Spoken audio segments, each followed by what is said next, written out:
Entonces, imagínense 4 millones de kilómetros cuadrados, ahora solamente son 2 millones de kilómetros cuadrados. Y luego analizar la educación en México a partir de la conformación del Estado mexicano, es decir, a partir de que se firma el Acta de Independencia el mes de septiembre de 1821. Acuérdense que Agustín de Iturbide logra firmar esta Acta de Independencia. Tenemos una falla de conexión. Vamos a esperar unos segundos para que se vuelva a conectar la red. Entonces, decíamos que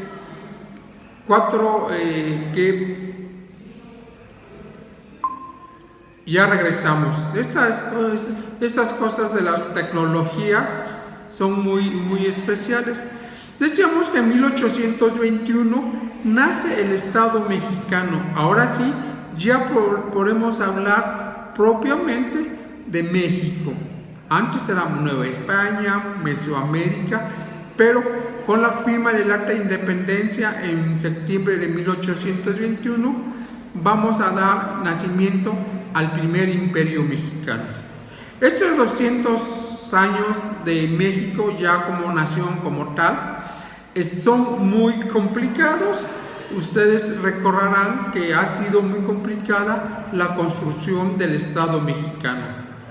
Tenemos que recordar que en 1821 vamos a nacer como el Imperio Mexicano.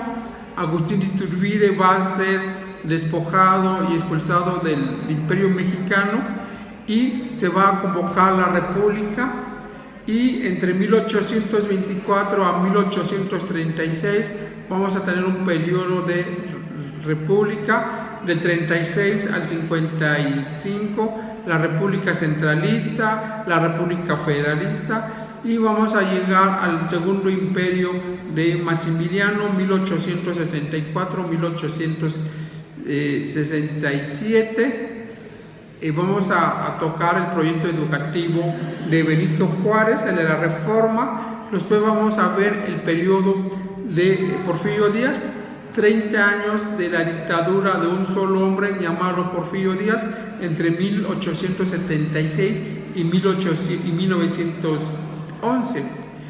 Y de 1911 a 1920 vamos a tener la Revolución Mexicana o las revoluciones mexicanas.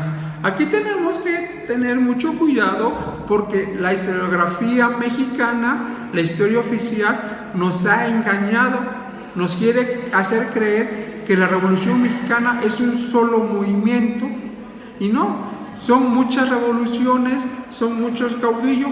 Si bien es cierto que se reconoce la revolución encabezada por Francisco I. Madero en 1910 hasta 1913, y en 1920 la revolución ha concluido y vamos a tener la posrevolución y la construcción de las instituciones. Es en este periodo que se crea la Secretaría de Educación Pública bajo la presidencia de Álvaro Obregón, presidente de México entre 1920 y 24, y que va a convocar a una de las mentes más brillantes que ha tenido la República Mexicana. Me refiero a José Vasconcelos Calderón, que nació en Oaxaca en 1883 y que murió en la Ciudad de México en 1959. Compañeros, ¿alguien me podría dar una reseña biográfica de quién fue José Vasconcelos?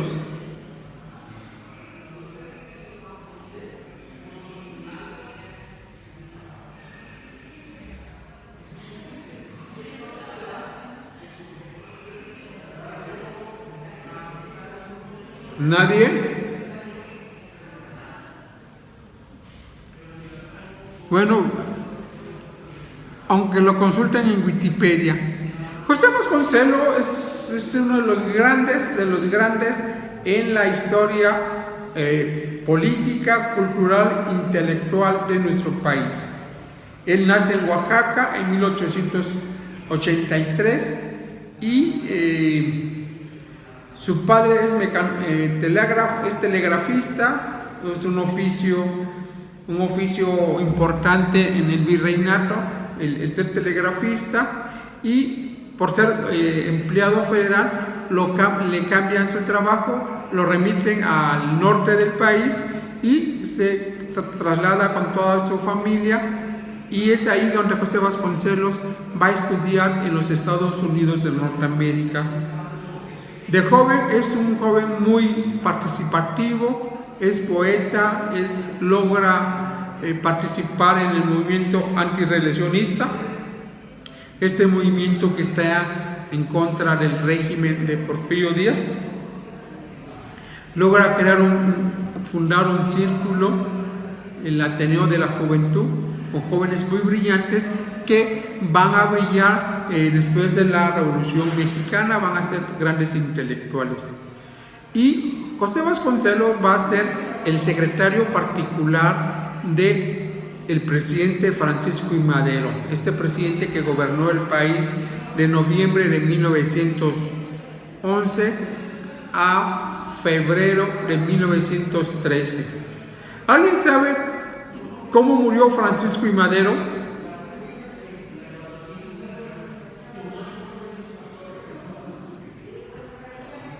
Francisco I. Madero fue asesinado en febrero de 1913 en lo que fue la Decena Trágica. Y luego José Vasconcelos en 1921 va a ser convocado por el presidente Álvaro Obregón, quien va a gobernar esta nación entre 1920 al 24, y lo va a designar primer secretario de Educación Pública. La Secretaría de Educación Pública está cumpliendo 100 años y es la que regula toda la actividad educativa del país, desde la educación básica hasta la educación superior. Y bueno, es muy interesante porque hay un proyecto de la Revolución Mexicana de dar la educación básica a los millones y millones de jóvenes mexicanos y adultos que no tenían. Durante los gobiernos de la Revolución Mexicana vamos a tener siempre una constante preocupación, que es educar a las masas. Y bueno,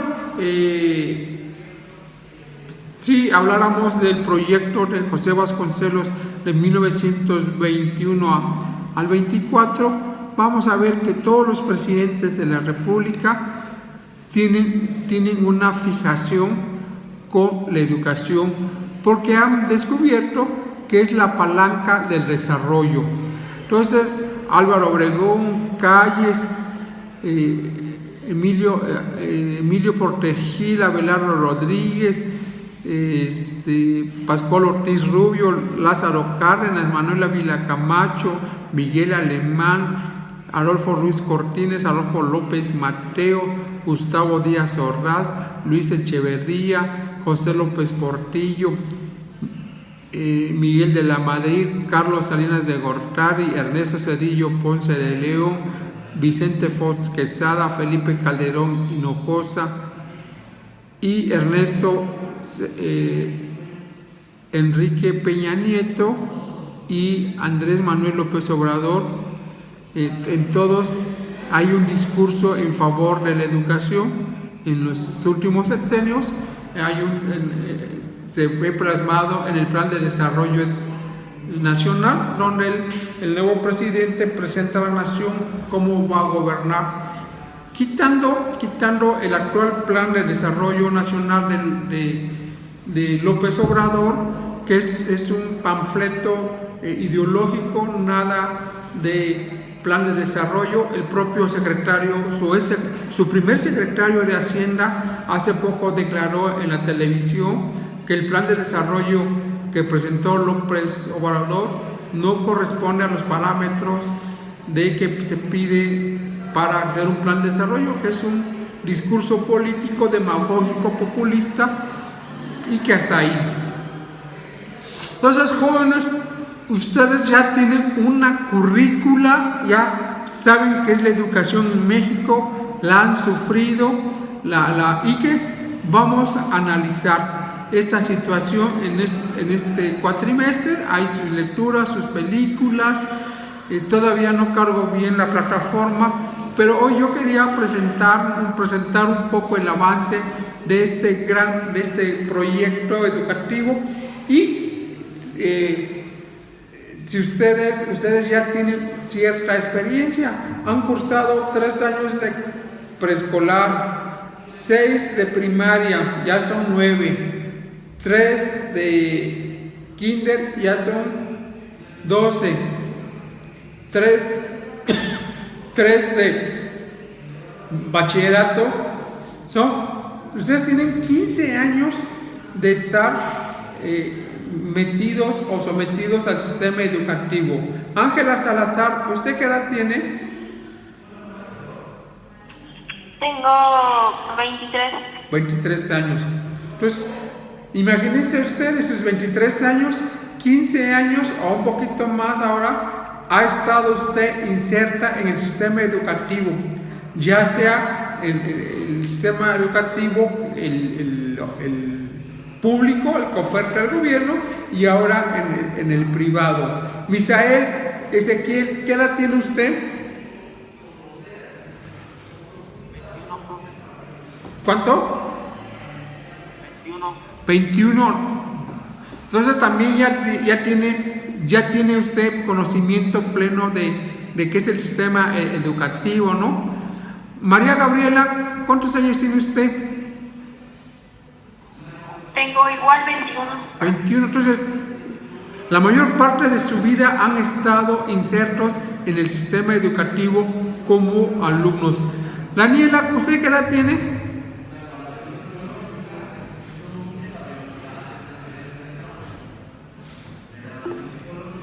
Ok, también tiene usted esa edad. Entonces, si hicieran todo el tiempo que le han dedicado a su formación, y seguramente hay que sumarle los 4 años de la licenciatura. Entonces, un estudiante normal pasa 20 años en el sistema educativo.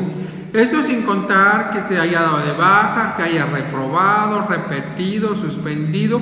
Pero entonces ustedes, yo no sé si son conocedores o son víctimas del sistema educativo, ¿no? En este momento el país se está discutiendo, o no se está discutiendo. Ya se aprobó la reforma educativa para el sistema de educación básica. Es increíble, al casi término del sexenio que encabeza López Obrador, va a proponer una reforma educativa. Actualmente en el sistema educativo mexicano están vigentes 3 modelos educativos. Los 2 previos todavía no se han evaluado, y viene una contrarreforma a partir de este ciclo escolar 2022-2023. La Secretaría de Educación Pública de México lanzó una reforma. Y también tendremos que ver la historia del artículo 3º constitucional, este artículo que va a consagrar el derecho a la educación a los mexicanos, y que a lo largo de 105 años ha tenido una serie de modificaciones. Cada gobierno que llega quiere aportar algo nuevo. Hoy, como dijera el otro, se nos vende la idea de la nueva educación mexicana, que no la han explicado, y lo poco que se sabe es una copia del modelo educativo cubano o venezolano. Estamos en crisis. La crisis en educación la ha generado el propio Estado. hemos tenido, la Secretaría de Educación en este gobierno ha tenido tres secretarios. Esteban Moctezuma, que salió designado embajador de nuestro país en Estados Unidos, la maestra Delfina, que está condenada y que está señalada por corrupto, y Leticia Ramírez, que ha sido mofa y víctima de miles y miles de memes por esta famosa entrevista que no supo contestar o que no la quiso contestar, cómo iban a enseñar las matemáticas a los alumnos de segundo año. Estamos en una crisis educativa muy fuerte y se le suma los años perdidos con la pandemia. Hay una gran deserción de alumnos que no pudieron continuar sus estudios por cuestiones económicas. Si bien es cierto que la demagogia del populismo ahora nos dice que hay un montón de becas para los jóvenes, las becas del bienestar, las becas Benito Juárez, pero yo no veo mucho avance. Ustedes son alumnos de una escuela particular, sus familiares están aportando la mensualidad. Yo no sé si a ustedes les toca esas becas que tanto pregona el señor de Palacio Nacional.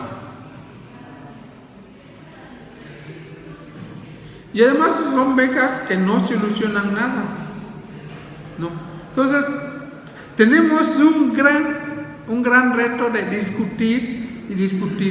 Una pregunta personal, con todo el respeto que se merecen ustedes, ya son ciudadanos del Estado mexicano, ya tienen opiniones, ya tienen participación en la vida política del país. ¿Cuál es su filiación política de ustedes?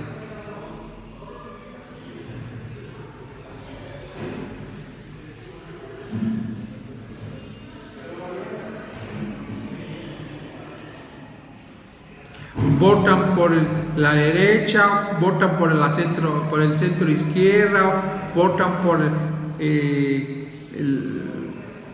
por Morena? No por decir que votar por la izquierda, porque no hay izquierda en este país, pero ¿cuál es su filiación política? Porque ustedes tendrán que votar en algún momento.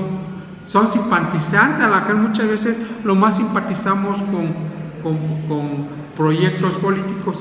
Esto lo pregunto porque aquí vamos a estar inmersos en este análisis. Yo, en lo particular, mi filiación política es neoliberal. A mí el neoliberalismo me parece que un proyecto político económico muy interesante. No concuerdo con la izquierda estalinista que se quiere imponer. Yo estoy en favor de la libertad y del libre mercado. Ustedes mismos, el IBEX es producto de este periodo neoliberal. El neoliberalismo permitió que la Secretaría de Educación Pública, en una reforma en el 92, se aperturara o se diera permiso a particulares para que tuvieran la posibilidad de ofertar educación desde la básica hasta la educación universitaria. Por eso está el IBEX y hay muchísimas. A partir de esta liberación se crearon miles y miles de centros de estudios. Entonces hoy tenemos escuelas financiadas por el sector público y las del sector privado, y tenemos una gama desde universidades carísimas como el Tecnológico de Monterrey y el ANAO y las Américas, hasta las universidades Benito Juárez, las Patito, que nadie conoce pero que proclaman mucho. Entonces, por eso era la pregunta. Vamos a estar debatiendo en el marco de un respeto, ¿no? Ustedes, como ciudadanos del Estado mexicano, tienen el derecho de votar y ser votados y de opinar. porque si no discutimos, si no nos enfrentamos las ideas, estamos en una cosa que se llama dictadura de un solo pensamiento, de un solo hombre, y así no es el Estado democrático.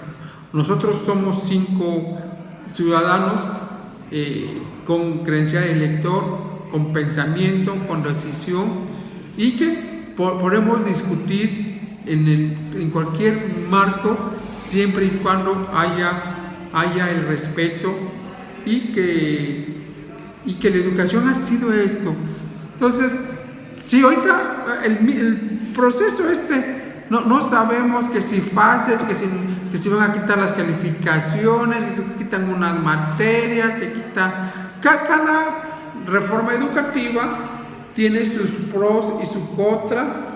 Las reformas educativas neoliberales se discutieron mucho, hoy no se discutió nada. Hoy el Sindicato Nacional de Trabajadores de la Educación fue sometido, la Coordinadora Nacional de la Educación también fue sometida, y les dijeron, ahí va la reforma educativa desde Palacio Nacional, y no me le modifiquen una coma. Y no hubo discusión, no fueron tomados en cuenta los profesores, los padres de familia, y sobre todo en el caso de las universidades y el bachillerato, la opinión de los jóvenes. Es muy rica la historia de la educación de nuestro país. Todos los presidentes han tenido esa necesidad de tener un proyecto educativo para una sola cosa, para mejorar la situación de los ciudadanos. Nosotros, nuestro proyecto educativo emanado de la Revolución Mexicana ha fracasado, no porque sea malo, ha fracasado porque los que instrumentan todas estas situaciones han metido la pata, y seguramente también han metido la mano. Entonces vamos a analizar, a discutir, y bueno, para comprobar que estamos en crisis en el sector educativo. Ángela Salazar, para usted, ¿cuál sería el diagnóstico de la educación en México? ¿Cómo, perdón? ¿Cuál sería la situación de la educación en México para usted?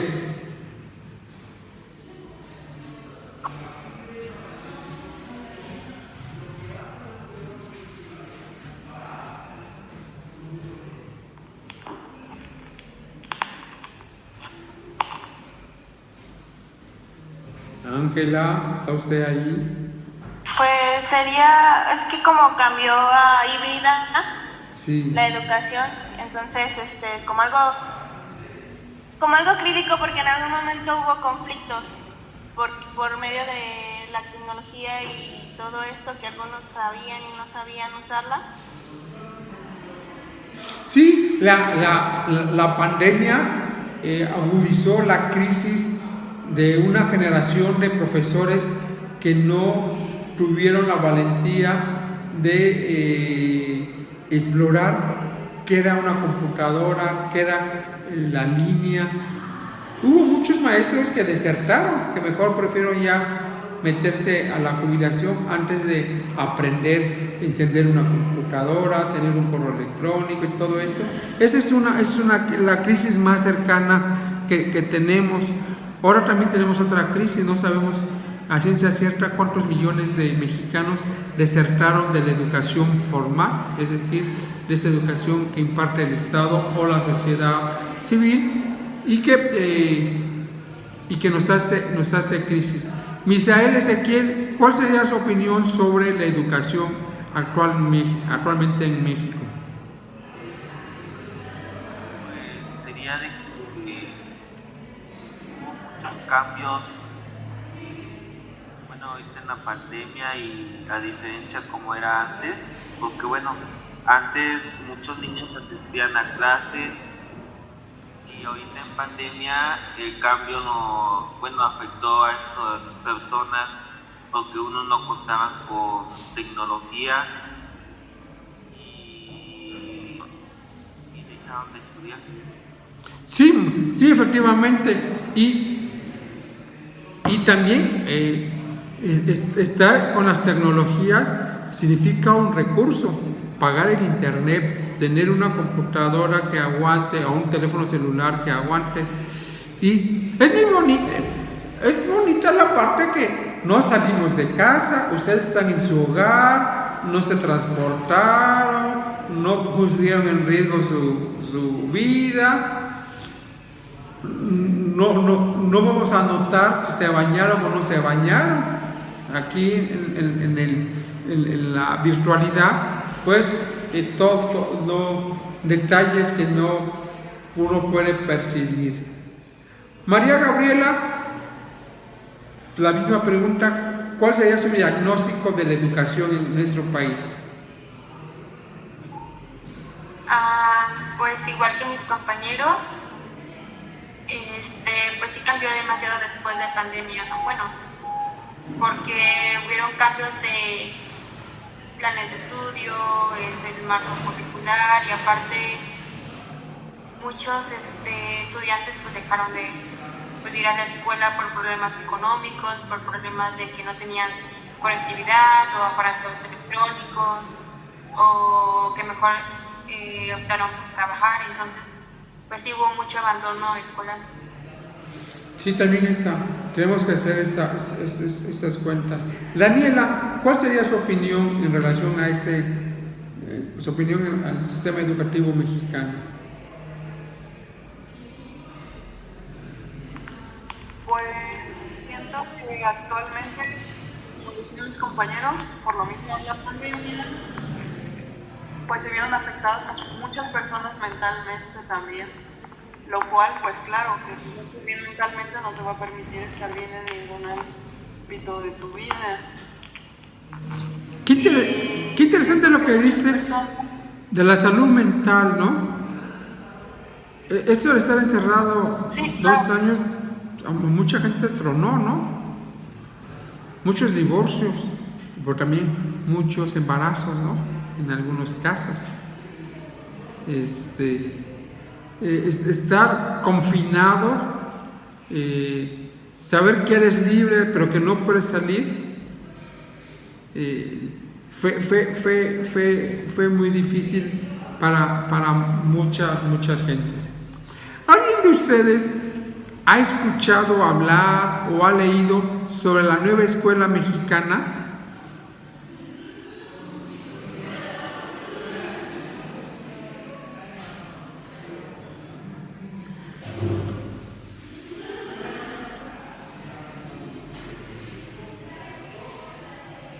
¿Nadie? No, profe. La nueva escuela mexicana es el proyecto que lanzó López Obrador en el 2018. No sabemos a ciencia cierta qué es. Lo que sí sabemos que es un aparato ideológico para continuar el proyecto de nación de la T4, y que recoge muchos de los postulados de la educación socialista en Cuba, en Venezuela, un poco alejado de la realidad mexicana. Entonces también vamos a tener, decía yo hace un rato, tan solo lo que lleva los 4 años de gobierno de López Obrador, tenemos mucha tela de donde cortar en el sentido educativo. Toda esta renovación de funcionarios y la llegada de nuevos funcionarios al sector educativo ha complicado esto. Antiguamente el secretario de Educación Pública era un plus ultra. Secretarios de Educación Pública como Fernando Solana, como Gonzalo Aguirre Beltrán, José Vasconcelos. Hay una pleye muy grande de secretarios de Educación Pública que estaban ahí por lo que sabían, y no por leales al presidente en turno que les haya aventado el hueso. Todos estos que he nombrado es gente que tiene obra escrita y que han tratado de encabezar la Secretaría de Educación Pública. La Secretaría de Educación Pública no es cualquier oficina, es la oficina del sistema educativo y todos sus subsistemas, y que va bajando México, las delegaciones en el país, la base, y que es interesante que estemos muy pendientes de cómo va a venir la reforma educativa, la que ya se implementó. Yo tengo muchas esperanzas que la Suprema Corte de Justicia de la Nación le dé carpetazo a este proyecto de reforma educativa. Siempre lo mismo, cada que hay un nuevo presidente de la República, quiere modificar el artículo 3º constitucional, y vemos que se contradicen muchas veces las mismas reformas al interior de la Constitución. ¿Alguien me podría decir cuántos artículos tiene la Constitución General de los Estados Unidos Mexicanos?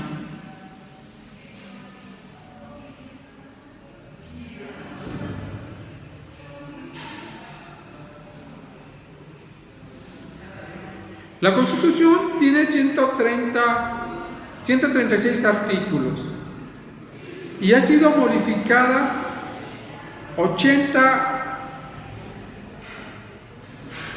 800 veces. Entonces, el texto constitucional que hoy está vigente no corresponde a la realidad del texto originario de 1917. El país cambió, el país se transformó, y desde 1988 el ex secretario de Educación Pública, Porfirio Muñoz Ledo Garcilaso de la Vega, ha convocado a un nuevo constituyente donde quepamos todos los mexicanos y que todos los mexicanos tengamos garantizados los derechos básicos. Bueno, aquí destaca que ya la educación ya es un derecho básico consagrado en nuestra Constitución. Entonces, va a ser muy difícil un nuevo constituyente. Daniela, si usted fuera presidenta, ¿cuál sería su propuesta educativa?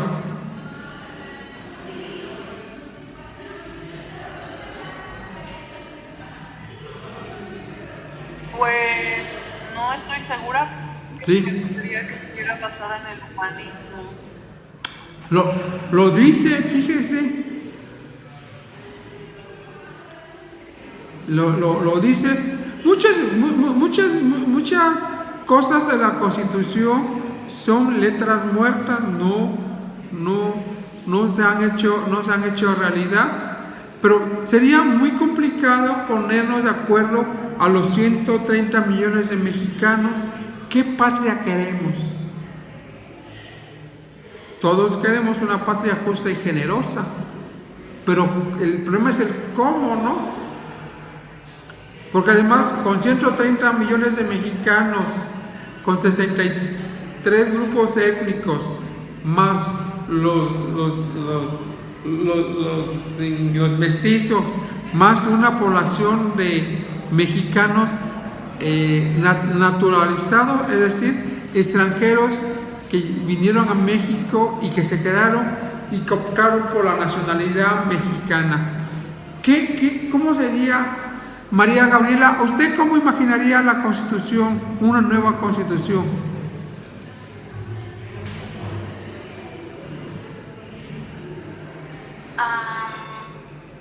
Pues creo que la Constitución que ya está planteada me parece bien, pero que se lleve a cabo, o sea, ese es el problema. Muy bien dicho, ¿no? Sí, la no se lleva a cabo, sí. que hay muchos disturbios o cosas que no se hacen realidad. Si la Constitución se cumpliera cabalmente en este país, viviríamos en un país mágico, en un país casi como el paraíso terrenal. La Constitución nos garantiza salud, educación, vivienda, muchas situaciones que no se han dado a lo largo de la historia de nuestra nación. Ángela, Ángela no ha dicho, ¿verdad?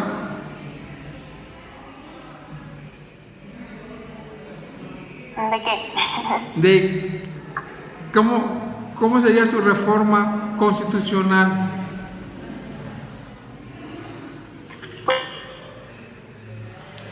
Pues concuerdo con mi compañera de que pues es que los artículos sí están implementados, pero pues la cuestión es de que uno los siga.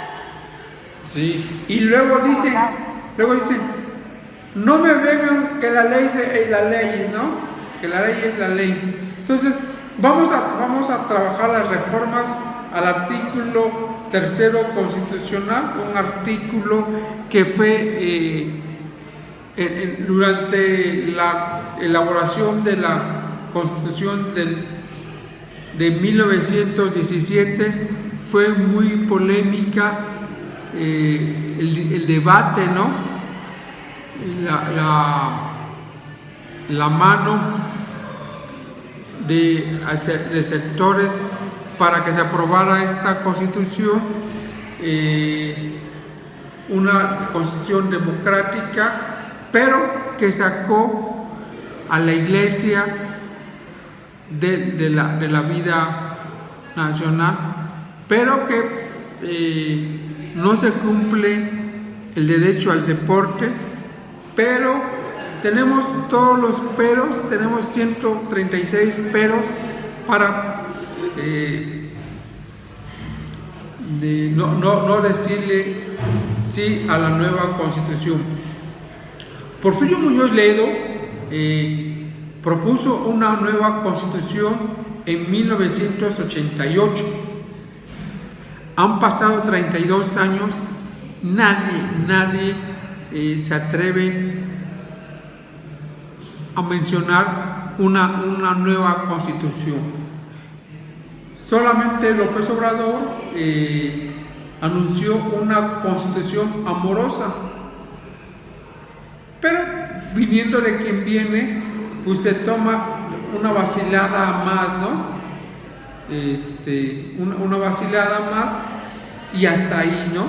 Ya su gobierno está a punto de concluir, nos faltan menos de 2 años y para el 2024 vamos a escuchar nuevamente una nueva reforma educativa, porque lo que estaba mal.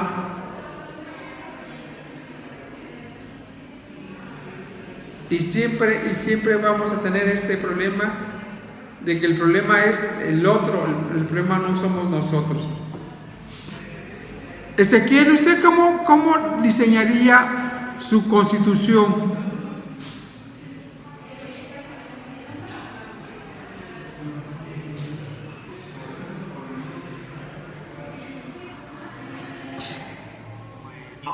Los antiguos, Te escucho, Ezequiel. aplicándolos durante. Ok, Ezequiel, Misael Ezequiel. Entonces, vamos a discutir. Aquí no se trata de venir a memorizar, vamos a discutir, porque además la estructura de la Secretaría de Educación Pública es grandísima, ¿no? Es una de las secretarías más vivas y complejas que tiene este país. Controla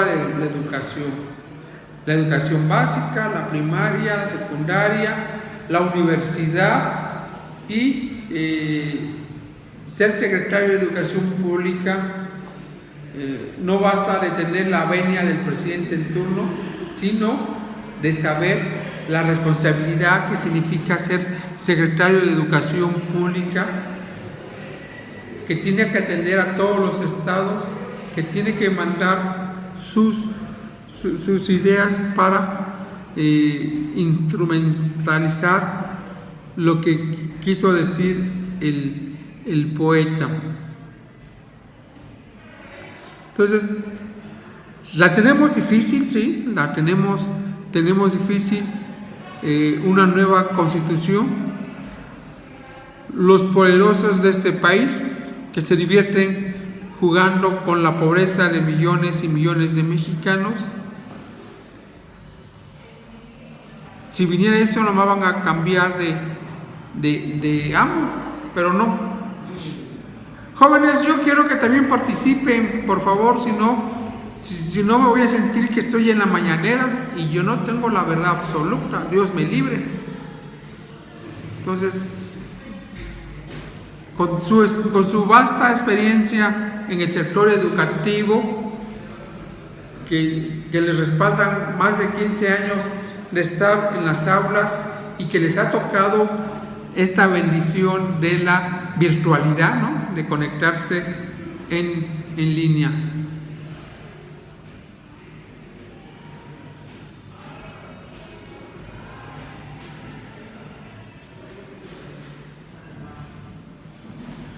Ángela, ¿me podría usted decir el nombre de un secretario de Educación Pública que usted recuerde?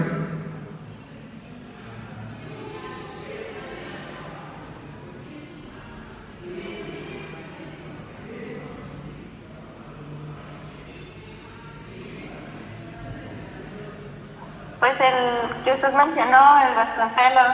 El primer secretario, 1924. Ah, bueno, ya no continué. Qué bueno que refiere usted a José Vasconcelos. José Vasconcelos es el maestro, el fundador, filósofo, político, que el Estado mexicano ha querido borrar su obra y su participación política. José Vasconcelos, junto con Madero, junto con Venustiano Carranza, tenían la idea que este gobierno debía de haber sido gobernado por civiles, no por militares. Y José Vasconcelos en 1929 se lanza como candidato ciudadano contra la candidatura de otro ciudadano, de Pascual Ortiz Rubio, y José Vasconcelos logra mover a millones y millones de votantes o simpatizantes a la causa de Vasconcelos, y el gobierno del general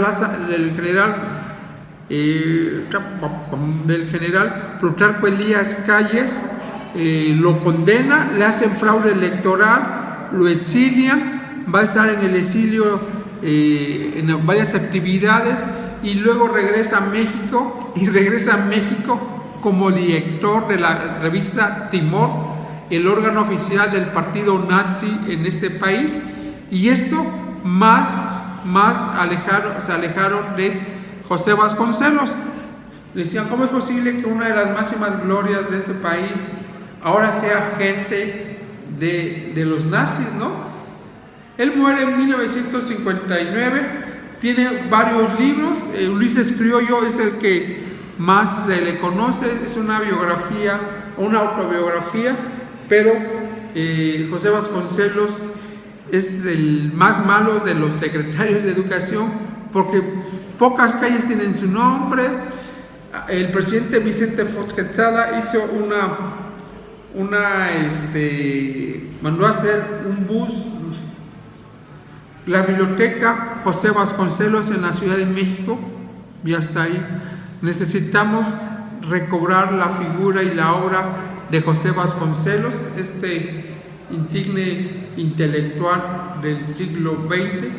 Imagínense haber sido secretario particular de Francisco I. Madero cuando fue presidente de la República.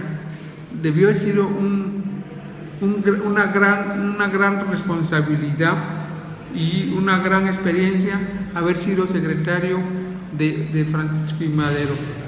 Y Vasconcelos siempre tuvo muy clara su función, la función de la Secretaría de Educación Pública, y como secretario de Educación Pública va a impulsar también situaciones artísticas.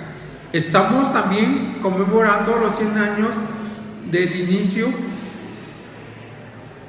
de la pintada de los murales. Estos murales que explican la historia de México, que están en Palacio Nacional y que fueron pintados por Diego Rivera, por David Alfaro Siqueira, por José Orozco, y tenemos una serie de murales. ¿Ustedes cuántos murales tiene en las instalaciones del IBES?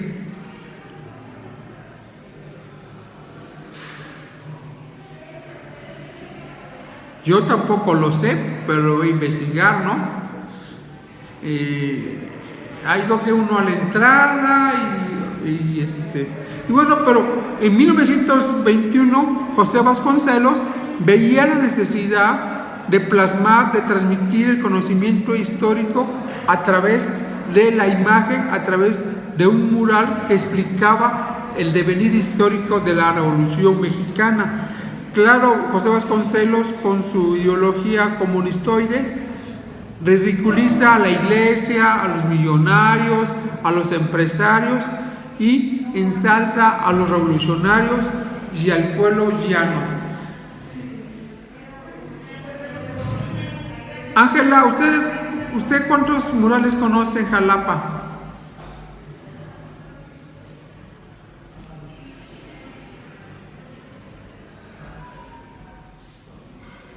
La verdad no. ¿O no se ha fijado? No me he puesto atención así en los murales. Sí, puede suceder, no es de extrañarse. Misael, ¿usted cuántos murales conoce?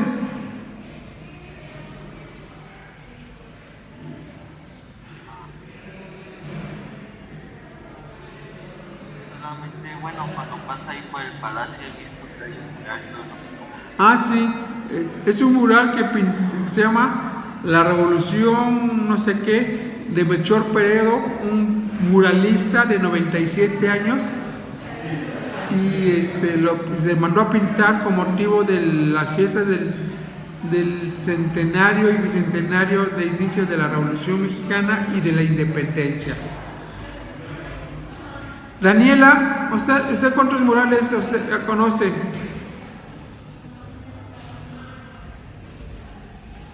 Pues no los he contado, pero conozco uno que está ahí por el ferrocarrilero. Ah, sí. Uno grande. Sí. Me gusta mucho, bueno, esos no son de historia, pero hay unos afuera de la librería de Gandhi. Esos también. Sí. No sé si los sé. Eso no los conozco. Pero bueno, y ya Vasconcelos también se da cuenta del gran problema que tiene este país, que es el analfabetismo. Es decir, la Revolución Mexicana tuvo un saldo de 1 millón de muertos, y se dieron cuenta que el 80% de la población no sabía leer ni escribir. Y esto motivó todas unas estrategias para abolir esta política, para abolir que la gente no sepa leer y escribir. Y desde 1924 hasta 1980 todos los presidentes van a tener una constante preocupación por los analfabetas. Es hasta el presidente José López Portillo que se inaugura el Instituto Nacional de Educación para Adultos, que oferta las clases de primaria, secundaria y los certificados. Tenemos una institución del Estado mexicano que se dedica exclusivamente a dar títulos, a dar conferencias y a motivar que la gente no no deje de que la gente inicie su preparación alfabetizando. Entonces, y hoy tenemos políticas públicas de educación, es un mundo de políticas, desde las becas Destruyendo el Futuro, las becas Benito Juárez, las becas, hay todo un mecanismo, hay todas unas se llama políticas de apoyo a través de las becas para los jóvenes estudiantes. Y bueno, pues el dinero nunca cae mal, ¿no? Que te den 1,200 cada 2 meses, pues suena bien, ¿no? Aunque con 1,200 pesos nadie vive, ni mucho menos con 200 pesos se puede vivir en la cartera, y mucho menos mandar a su hijo a Inglaterra a estudiar, mucho menos mandar a su hijo a vivir rentando una casa en Houston. Entonces hay toda una demagogia interesante en el caso del presidente. Entonces tenemos miles y miles de ejemplos, hay un ejemplo que ahorita se me viene a la memoria de una política pública que creo que la más importante a lo largo de la historia de la Secretaría de Educación Pública, y que se va a fechar en 1959 en la presidencia del presidente Adolfo López Mateos. Se instala la Comisión del Texto Gratuito, es decir, el Estado va a producir los libros que van a llevar los niños en la primaria. Todos ustedes fueron a la primaria pública y les dieron su paquete de 5 libros de textos gratuitos donde trabajaron. ¿Los conservan? Yo conservo los míos de hace 50 años. Entonces, este ha sido sin duda alguna una de las mejores políticas públicas. Ya no va a haber pretexto para no mandar al niño a la escuela, a la primaria. Ya el Estado te está dotando de tus 6 libros. Ya no vas a invertir o a gastar en los libros, y que todos los mexicanos hemos crecido con estos libros de textos gratuitos, que ha habido mucha discusión, que son instrumentos ideológicos del Estado para la continuación. En este mismo año tuvimos el gran problema con la Secretaría de Educación.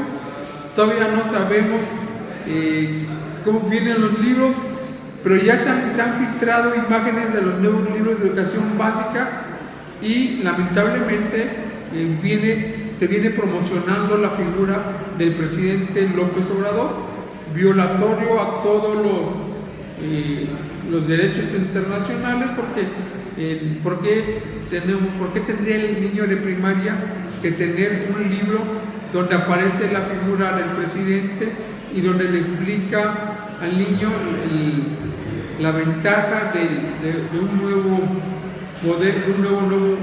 modelo educativo, y que los gobiernos del pasado lo saquearon, y que en un montón? Entonces, la Comisión del Libro de Texto Gratuito fue un gran avance de la Revolución Mexicana. También otra política pública de gran impacto fue el dotar a los niños de la educación básica de un refrigerio frío, es decir, una latita de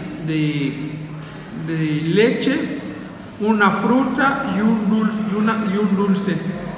Los desayunos escolares se van a implementar también durante el gobierno del presidente Adolfo López Mateos, y que significó para millones y millones de niños un alimento sano, con gratuidad. Hoy creo que ya no hay eso, ¿no? A ver, ¿quién levanta? Daniela.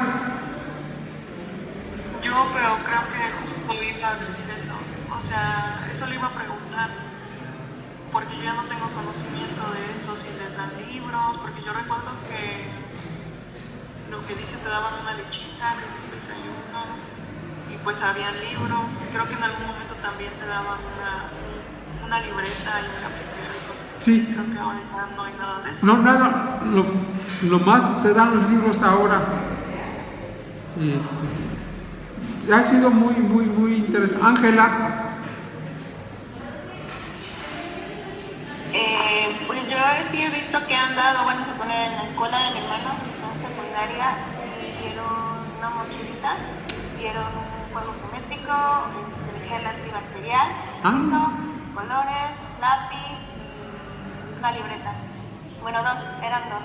Sí. Pero pues algo ya más chiquito. Claro, muchas de las veces el Estado invierte en todos estos implementos, pero el director de la escuela, el inspector de la zona, le da flojera hacer el oficio y trasladarse para que llegue a la escuela, y prefiere no hacer eso, prefiere, si no me lo mandan como los libros del texto gratuito, ¿para qué me voy a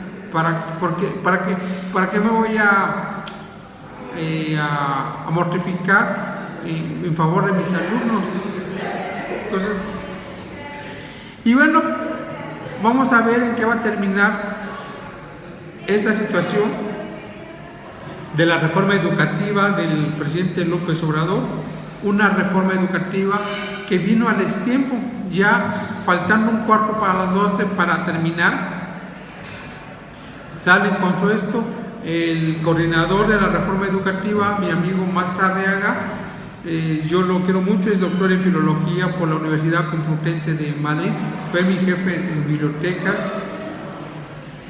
pero es un hombre muy culto, es un hombre que ha estado inserto en la vida universitaria y cultural del país, pero él no ha tenido el acercamiento de la educación básica, es decir, preescolar, bachillerato y secundaria. Él tiene su experiencia de haber cursado la primaria, pero que sea maestro frente a grupo en una escuela primaria, no, él tiene, y vamos a ver, ahora ya no se van a llamar grados, se van a llamar fases. Ahora ya no va a haber reprobados, todo el mundo va a ser promovido, eso sí da coraje, ¿no? Yo tengo muchos exámenes extraordinarios en mi tira de materias de la licenciatura en Historia, no por burro, porque yo me enfoqué a otras actividades culturales políticas que me impedían asistir continuamente a clases, pero como el examen te costaba 1.50, entonces pues lo paso en el extraordinario. Finalmente, cuando me den mi título, va a tener mi nombre, mi foto, y no va a detallar cómo fue mi actividad curricular en ese periodo. Jóvenes, ya faltan 2 minutos para las 13 horas y nos estamos viendo el jueves. ¿El jueves va a ser presencial o virtual? Presencial. Ok. Tengo una pregunta. Sí, dígame. ¿El encuadre que está en plataforma, si es el de nosotros? Sí. No. Okay. No, creo que sí, es que como es una materia nueva que no he impartido, las otras 2 ya más o menos, pero con ustedes apenas esa tarde voy a subir lo que falta. Entonces, lo que pasa es que, como dice ya el periodo de 12 de septiembre al 18 de octubre de 2022. Sí, la primera parte sí, yo lo puse ayer o antier, creo. Ok. Sí. Entonces, profe, dígame. ¿Será que nos pueda proporcionar su número o algo si se da otra situación como la de hoy nos puede Sí, ayudar? 2281 77 5481. ¿Me lo puede repetir, por favor? 2281 77 5481. Y hoy fue un error mío, yo tengo que reconocer, yo no soy como el de Palacio Nacional que le eche la culpa a Peña Nieto, a Calderón, a Carlos Salinas de Gortari, a Lázaro Cárdenas, a Porfirio Díaz, a Santana, a Benito Juárez, a Hidalgo, a Iturbide, a Cuauhtémoc y a Cortés, ¿no? Yo sí asumo mi responsabilidad, que yo vi el calendario y vi que todas las virtuales estaban para el día miércoles, pero no me di cuenta que la nuestra estaba este día. ¿Nos vemos qué día? ¿El jueves? Ok. Sí, nos toca martes virtual y jueves Sí. presencial. ¿Este jueves habrá clases? ¿No han dicho? Me imagino que sí, pues yo creo que es el viernes, porque es el desfile el 16, me parece, ¿no? Sí, porque hoy ya es el inicio. Pues un abrazo y nos estamos comunicando. Que tengan muy buenas tardes. Se despide de ustedes Ángel Rafael Martínez Alarcón. Gracias, profe, buen día. Gracias.